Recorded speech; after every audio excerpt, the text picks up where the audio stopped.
people are standing up for what they believe in, and that gives me so much hope.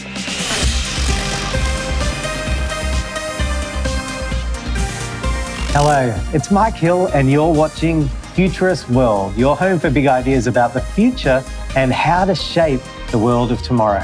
Today is going to be stunning because we're catching up with brilliant humanitarian, speaker and futurist Aarathi Krishnan on the future of humanitarianism.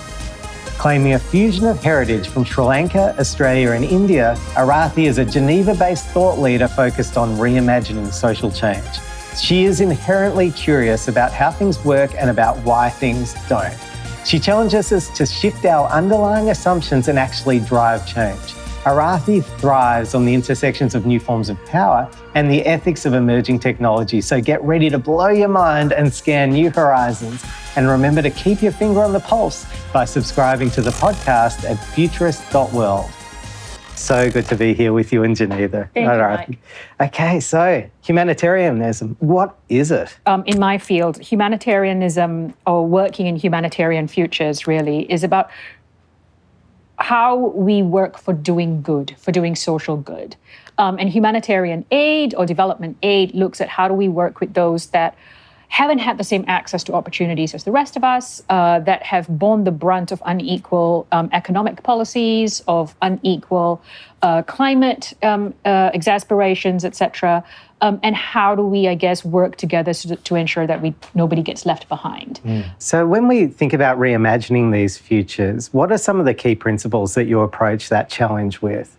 Okay, so very often when we're trying to work in the humanitarian or development field, our policies and frameworks and how we think about what progress looks like, what does being developed look like, and that's how we bring everybody along for that ride, is actually old. It's based on a 50-year post World War II framework that defined what progress was, that we've all just been following. And it limits our, I guess, capacities to try and understand progress in very different ways. So the thing that I'm incredibly driven about is the fact that what has gotten us here to date hasn't borne us well, and it's not going to be the thing that takes us forward to the future. We are facing where we've got progress at the expense of the planet, of planetary boundaries.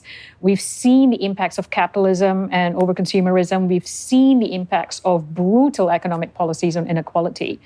And so, yes, in some parts of the world, progress has been made, but at what cost? So what drives me is trying to think about, even we reimagine the future, and if we reimagine what being developed looks like, there must be, and there is, vastly different ideas of collective futures that doesn't just prescribe to one monotonous hegemon. So our assumptions are wrong.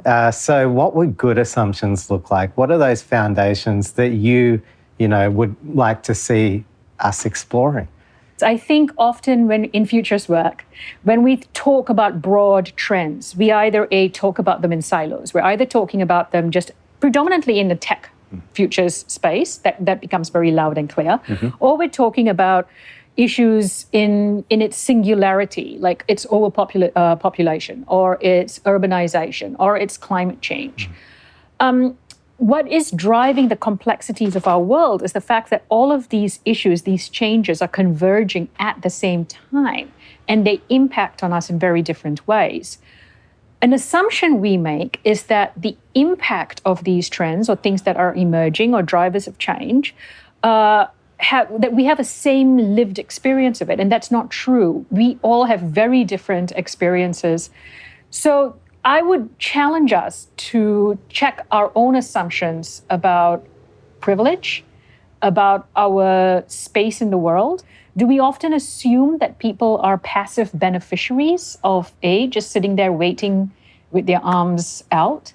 We also assume that most people that need help are either poor brown women living on one part of the world, or certain types of stereotypes that we prescribe to them. But that's not true. We all fulfill and have those cycles of need in very different ways, but we don't check our assumptions, and we tend to assume that we're the good person coming in to save the day. You know, what comes to my mind as you say all that, there's a great example in Australia between the Indigenous Australians who are, you know, the oldest civilization living, you know, in one place continuously, and, you know, the non-Indigenous part of Australia. And there's a lot of language, you know, around closing the gap, which is just an assumption right there, you know, that there is a better way of doing things. Yeah. And I think we do need to challenge those things. I'm interested in your response to this in terms of Australia's Aboriginal people being some of the most sustainable people that probably ever walked this earth. Yep. So I'm not Australian. Like, I mean, I'm of Australia is home now for me, so I cannot make an assumption about Indigenous history, and I certainly won't speak on behalf of it, but I can talk about my perceptions and reflections of it as a visitor to the land. I think very often, and this is the same when I look at Canadian Indigenous communities, North American Indigenous communities, we erase history as if they never even existed. And Indigenous history, Indigenous culture in all parts of the world can teach us so much about sustainable living, regenerative living, and yet we assume that that knowledge isn't helpful or has no value because it isn't fulfilling the sort of northern stereotype of what knowledge and education is. You touched on privilege there, and I mean, power is really part of the equation, particularly in terms of what's valued, not just in, you know, Western countries. That's catching on all over the place when we look at capitalism and the way we treat our environment. So when you think about power in the work you do and what sort of context that overlays, how much does it need to be unpacked, do you think? Okay. So you've touched on a topic that's really close to my heart. Okay, I think, again, when we talk about in the futures space, what is the biggest changes we're seeing in the world? What are the trends? One that isn't often talked about is power. And my opinion, my personal opinion, is that's one fundamental thing that we are seeing emerging that is vastly shifting and changing the world order at grassroots level, at how communities and citizens and all peoples are engaging with institutions and governments. Nowadays, it's movements driving change. It's not institutions. It's not governments. It's, you know, today in Geneva, globally, we've got climate strikes, the world's largest one today, I think. And we've seen this in bouts of our history. You know, our human history is a story that just keeps retelling itself. Power, particularly in the social good space, in the space of those trying to do good work, is not talked about. We have power imbalances in terms of who holds the money and who gives out that money. We have power imbalances when you touched on this earlier when you talked about knowledge gaps. Whose knowledge? For what purpose? Which knowledge are we privileging over others? We have power differentials in who makes decisions about the types of services people get, about the types of education or access to services, about how we hold and use people's data and information. And it's so woven into the mosaic of doing good, it's really hard to extricate out. But increasingly what we're seeing, and a lot driven by this pushback from civil society actors towards institutions and governments, where civil society people like us are saying, no, we refuse to be spoken on behalf of. We refuse to be reduced down to one type of identity or who you think I am. And I'm pushing back against it. And you see this beautiful, messy, complex changes that are occurring in the world. I think we have a manifest responsibility to ensure that that we don't replicate the inequalities of the past in whatever it is that we are wanting to achieve in the future. But we won't do that if we are not understanding our own positions of power and privilege and how it affects the types of decisions we make, how we act, how we build solidarity with each other, how we build empathy. And it really requires a rather uncomfortable look inside, which can be difficult. Yeah. I mean, some of that's really inspiring, but I'm interested to hear your thoughts on the role of digital technology. It's transforming so fast. Is this a power of good or evil? It's both, isn't it? It has got a tremendous power to connect all of us. We are more connected, more distributed, more in sync and linking up with each other than ever before. And we think about how information transmits and how quickly change happens. That is through the power of technology. I do this thing sometimes with my work where I talk about it took, I think, TVs about 24 years to get to 50 million users. ATMs was like 12 years. Facebook was like 3 years to get to 50 million users, and Pokemon Go took 19 days to get to 50 million users. Yeah. And that talks to the power of how quickly we are connected. Yeah. It's also shifted this idea of what community is. And it's the fastest way for us to build collective intelligence, to build collective knowledge. But again, coming back to, I guess, this framework around ensuring that the inequalities of the past are not replicated in what we want to achieve in the future. Technology and digitalization doesn't exist in a vacuum by itself. And if we're not paying attention to it, we will replicate those in unequal systems and structures, because we come back to that issue of power. Who holds the power when it comes to technology? It's predominantly corporations, but in the hands of the very few. And if we talk about then the power of AI, artificial intelligence, the power of robotics, technology, et cetera, in helping us do good, absolutely. I used to work in using drones for disaster preparedness and management. Absolutely huge believer in that. But again, artificial intelligence, algorithms, they are programmed by human beings. And human beings are beautifully flawed, and we have our own assumptions and biases. And we're seeing this come out now in the news, right? And it's certainly not the utopian answer to everything.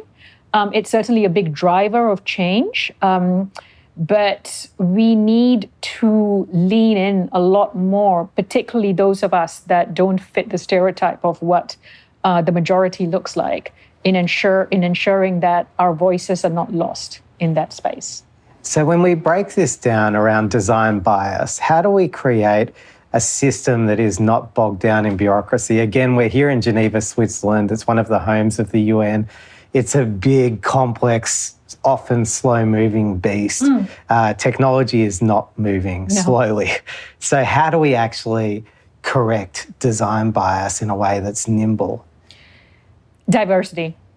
We have to be radically inclusive. I saw this thing the other day where a bunch of people that I greatly admire in the digital and tech space had gotten together to talk about equality in digital transformation, and the room was filled with white people.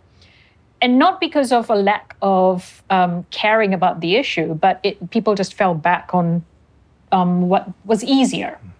We cannot any longer make assumptions about people's needs, their desires, and how they choose to lead their lives. We have to have them there at the table.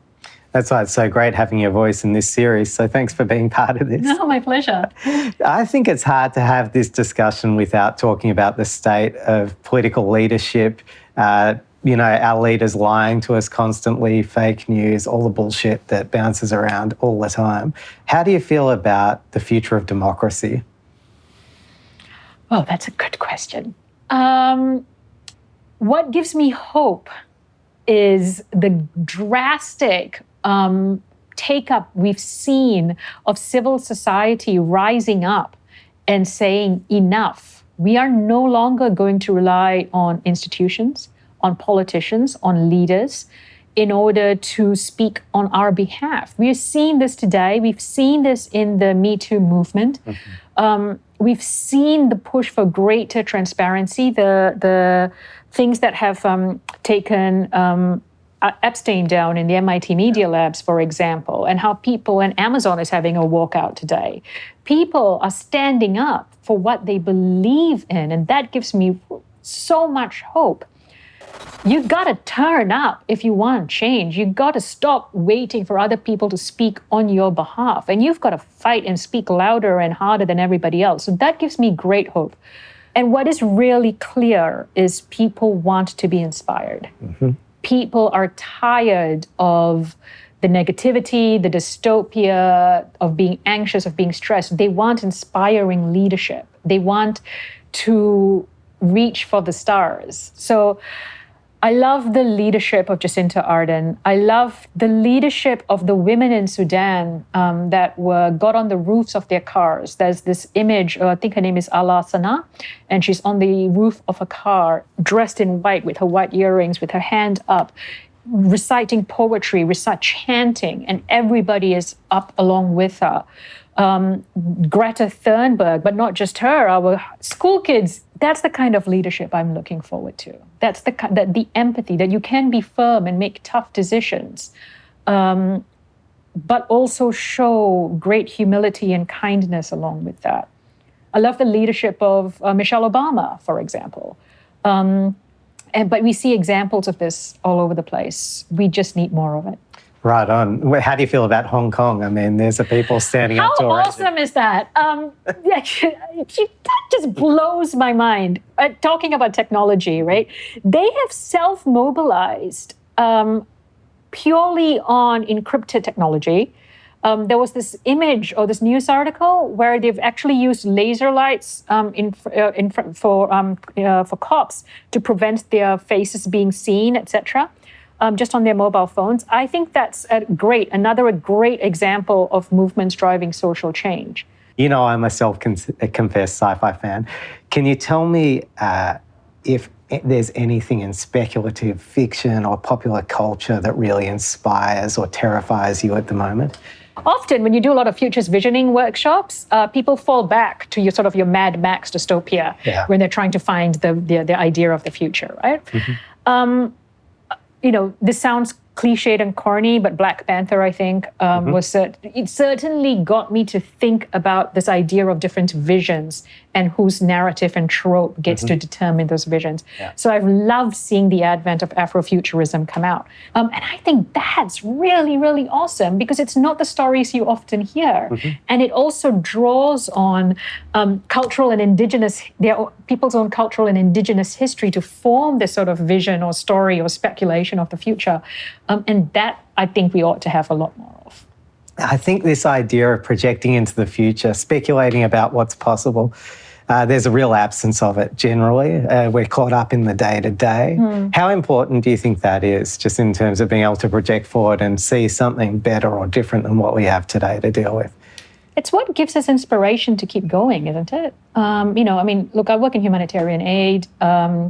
We are the masters of responding day to day. It's really, really hard. We put out fires all the time. That's what we do. And most of us are just trying to put food on the table, get our kids to school, etc. To be able to pick your eyes up and see what's coming up and what could be, what is possible over that horizon that isn't being dictated to me by somebody else. That is something I can aspire to, that I can see myself in, and my children in, and my friends in, and my family in. I think it gives us hope. It pushes us to go beyond the mundane, and it pushes us to rise above mediocrity.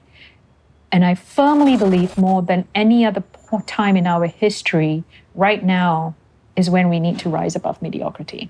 Yeah, right on. Couldn't agree more. So what gives you hope now for the future of humanitarianism? I think we're asking the right questions. It's going to take a while for change to happen. But what gives me hope is that we're asking and wading into the really murky, complex areas that we generally tend to not want to murk into. But yeah, we're doing that. You've got this great privilege to be able to walk the world, and you really are a global citizen. Like, do you find that we have more in common than we have different? Oh, absolutely. Some countries are building walls between one another, Yeah.